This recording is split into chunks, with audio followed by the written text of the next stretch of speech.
এই ভিডিও নিয়ে আসার মেন উদ্দেশ্য হচ্ছে আবুধাবির ভিসা ট্রান্সফার চালু নাকি বন্ধ, এটা ক্লিয়ার করার জন্য আসলাম। আসসালামু আলাইকুম রাহমাতুল্লাহি ওয়া বারাকাতুহু। কি অবস্থা, কেমন আছেন সবাই? আশা করি সবাই ভালো আছেন। আমি এই মুহূর্তে এই ভিডিওটি বানাচ্ছি সংযুক্ত আরব আমিরাতের আবুধাবি থেকে।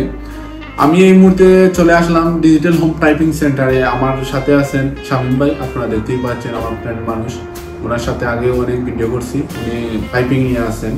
তো আবুধাবির বর্তমানে আপনারা অনেকেই দেখতেছেন সোশ্যাল মিডিয়াতে যে ট্রান্সফার চালু নাকি বন্ধ, এগুলা নিয়ে অনেক টেনশনের মধ্যে আছেন, হতাশার মধ্যে আছেন।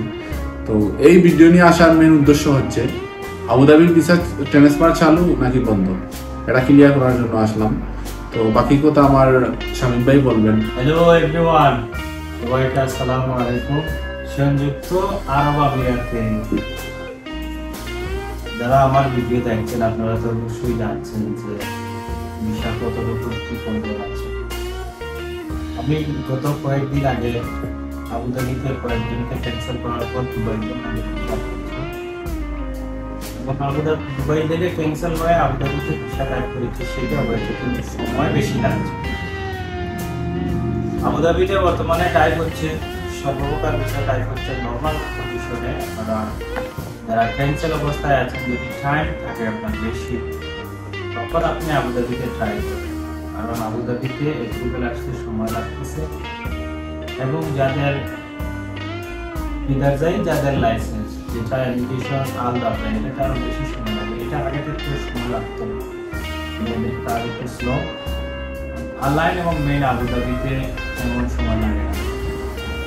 তো সাধারণত যারা ক্যান্সেল অবস্থায় আছেন, যদি টাইম থাকে আবুধাবিতে ট্রাই করে না। যদি টাইম খুবই কম থাকে তাহলে দুবাইতে হবে 3-4 দিনে আপনার বিষয়ে চলে যাবে। ইনশাআল্লাহ ট্রাই করতে পারেন।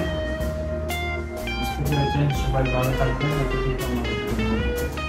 শামীম ভাই, বর্তমানে আবুধাবির ভিসা চালু নাকি বন্ধ, মানে বাংলাদেশ থেকে ডাইরেক্ট আসা এরকম কোনো সুবিধা নাই? বাংলাদেশ থেকে ডাইরেক্ট আসার কোনো মানে সুবিধা নাই। ভিজিট চালু, এটা আলাদা ব্যাপার, এটা ওয়ার্ক পারমিট না। কারো ভিজিট রিজেক্ট হচ্ছে, কারো ভিজিট অ্যাপ্রুভাল হচ্ছে। মানে ভিজিট সবার হচ্ছে না, অনেকের হচ্ছে অনেকের হচ্ছে না আবুধাবিতে আসার জন্য, ওটাই নাকি? দুবাই থেকেও ডাইরেক্ট ভিসা হচ্ছে না এখন, যে অরিজিনাল সার্টিফিকেট দিয়েও অ্যাপ্রুভাল দিচ্ছে না, কারণ বলতে পারি না, তবে ট্রান্সফার হচ্ছে। ওকে ভিউয়ার্স, সবাই ভালো থাকেন। আশা করি আপনারা সবাই ক্লিয়ার যে সংযুক্ত আরব ইমারাতের ট্রান্সফার চালু নাকি বন্ধ। বর্তমানে চালু আছে, আপনারা চাইলে ভিসা ট্রান্সফার করতে পারেন। ভালো থাকেন, সুস্থ থাকেন, খুদা হাফেজ।